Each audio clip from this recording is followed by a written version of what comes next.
بسم اللہ الرحمن الرحیم۔ السلام-علیکم ورحمۃ اللہ وبرکاتہ۔ برادران اسلام، فلسطین کا علاقہ ہمارے لیے مقدس کیوں ہے؟ ہم اس سے محبت کیوں کرتے ہیں؟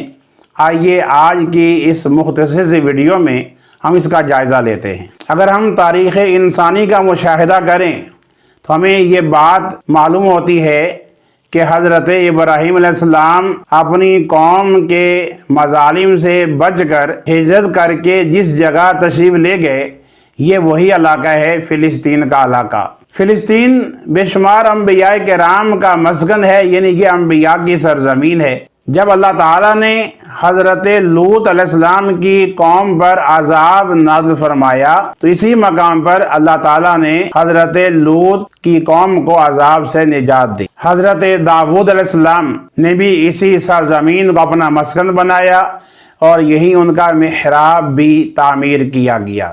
یہ فلسطین کا علاقہ حضرت سلیمان علیہ السلام کا بھی مسکن رہا۔ آپ یہیں پر بیٹھ کر پوری دنیا پر حکمرانی فرماتے رہے۔ چیونٹیوں کا وہ مشہور واقعہ جس میں ایک چیونٹی نے اپنی ساتھی چیونٹیوں سے کہا تھا کہ اپنے بلوں میں گھس جاؤ، کہیں سلیمان کی فوج تمہیں کچل نہ دے، یہ واقعہ اسی فلسطین کے علاقے اسقلان شہر کی ایک وادی میں پیش آیا، جس کا نام بعد میں وادی نمل یعنی چیونٹیوں والی وادی رکھ دیا گیا۔ حضرت زکریا علیہ السلام کا محراب بھی اسی شہر میں ہے، جہاں پر کھڑے ہو کر انہوں نے اپنے پروردگار سے اپنے لیے اولاد نرینہ کی دعا کی تھی۔ ہنالک دعا زکریا ربہ، یہ آیت مبارکہ اس بات کی گواہی دے رہی ہے۔ حضرت موسیٰ علیہ السلام نے اس ملک کے بارے میں اپنے ساتھیوں سے فرمایا تھا کہ اس مقدس شہر میں داخل ہو جاؤ۔ انہوں نے انبیاء کرام کا مسکن ہونے کی وجہ سے اس شہر کو مقدس قرار دیا۔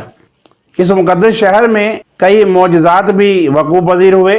حضرت مریم کنواری پاک دامن تھی، اللہ تعالیٰ کے حکم سے ان کے ہاں بغیر باپ کے حضرت عیسیٰ علیہ السلام کی ولادت ہوئی۔ حضرت عیسیٰ علیہ السلام کو ان کی قوم نے جب قتل کرنا چاہا تو اللہ تعالیٰ نے انہیں اسی شہر سے زندہ آسمان پر اٹھا لیا۔ قیامت کی نشانیوں میں سے ہے کہ حضرت عیسیٰ علیہ السلام جب زمین پر واپس تشریف لائیں گے تو آپ اسی علاقے میں نازل ہوں گے۔ فلسطین کے علاقے میں ہی عیسیٰ علیہ السلام مسیح دجال کو قتل کریں گے۔ فلسطین ہی وہ علاقہ ہے جہاں محشر کا میدان برپا ہوگا۔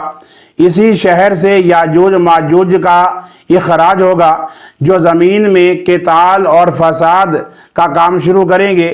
مشہور قرآنی قصہ طالوت اور جالوت کا بھی اسی فلسطین کے علاقے سے تعلق ہے۔ دین اسلام میں نماز کی فرضیت کا حکم آیا تو سب سے پہلے مسجد اقصا کو قبلہ اول قرار دیا گیا۔ مسلمان ہجرت مدینہ سے پہلے اور ہجرت مدینہ کے بعد بھی تقریباً 17 ماہ تک اسی قبلے کی طرف یعنی مسجد اقصا کی طرف منہ کر کے نماز ادا کرتے رہے۔ ہجرت کے بعد نبی اکرم صلی اللہ علیہ وآلہ وسلم ایک بار نماز ادا فرما رہے تھے۔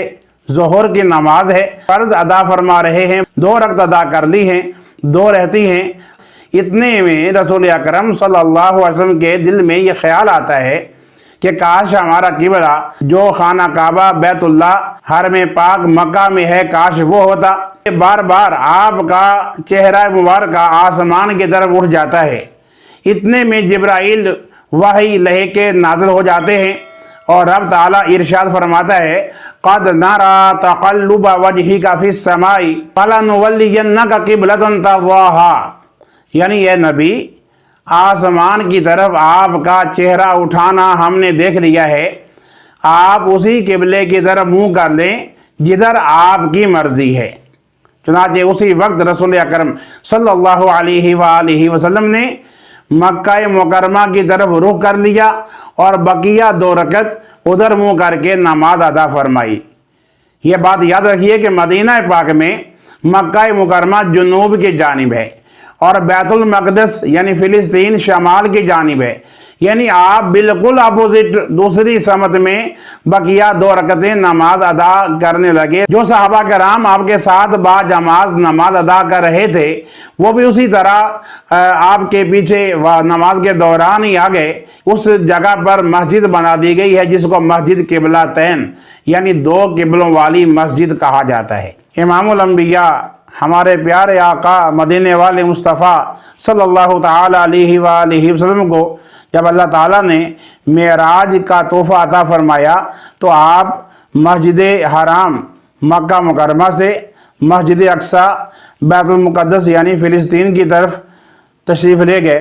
رب تعالیٰ نے قرآن پاک میں اس کا ذکر فرمایا، ارشاد ہوا سبحان الذی اسری بعبدہ لیلا من المسجد الحرام الی المسجد الاقصی، یعنی پاک ہے وہ ذات جس نے راتوں رات اپنے بندہ خاص کو مسجد حرام سے مسجد اقصی کی طرف سیر کروائی۔ پھر وہاں پر آپ نے تمام انبیاء کرام کو نماز پڑھائی، امامت کا شرف حاصل ہوا، اور پھر وہیں سے یعنی فلسطین سے ہمارے پیارے آقا صلی اللہ علیہ وآلہ وسلم آسمانوں کی طرف سفر معراج پر تشریف لے گئے۔ حضرت سیدنا ابو ذر رضی اللہ تعالیٰ عنہ کہتے ہیں کہ میں نے رسول اللہ صلی اللہ علیہ وآلہ وسلم سے عرض کی زمین پر سب سے پہلے کون سی مسجد بنائی گئی؟ تو آپ نے فرمایا مسجد الحرام۔ میں نے عرض کیا کہ پھر اس کے بعد کون سی مسجد بنائی گئی؟ فرمایا مسجد الاقصی۔ اسلام کے سنہری دور فاروقی میں بھی جہاں دنیا بھر میں فتوحات کا درجہ رہا، وہاں فلسطین کو فتح کرنے کے لیے خود سیدنا عمر بن خطاب رضی اللہ تعالیٰ عنہ چل کر گئے اور وہاں جا کر نماز عطا فرمائی، جس سے فلسطین کی عظمت خوب اجاگر ہوتی ہے۔ پھر مختلف ادوار آتے رہے یہاں تک کہ فلسطین پر عیسائیوں کا یہودیوں کا قبضہ ہو گیا، اور دوسری بار بعین ہی شب معراج یعنی 27 رجب المرجب 583 ہجری کو سلطان صلاح الدین ایوبی نے اس شہر کو دوبارہ فتح فرمایا اور اسے اسلامی سلطنت میں شامل فرمایا۔ فلسطین کے حصول اور اسے رومیوں کے جبر و استبداد سے بچانے کے لیے تقریباً 5000 سے زیادہ صحابہ کرام رضوان اللہ علیہم اجمعین نے جام شہادت نوش کیا، اور شہادت کا باب ابھی تک بند نہیں ہوا، یہ سلسلہ ابھی تک جاری ہے۔ آج بھی فلسطین لہو لہو ہے، یہ انبیاء کی سرزمین ہے، یہ شہیدوں کی سرزمین ہے، یہ شہادت گہے الفت میں قدم رکھنا ہے، لوگ آسان سمجھتے ہیں مسلمان ہونا۔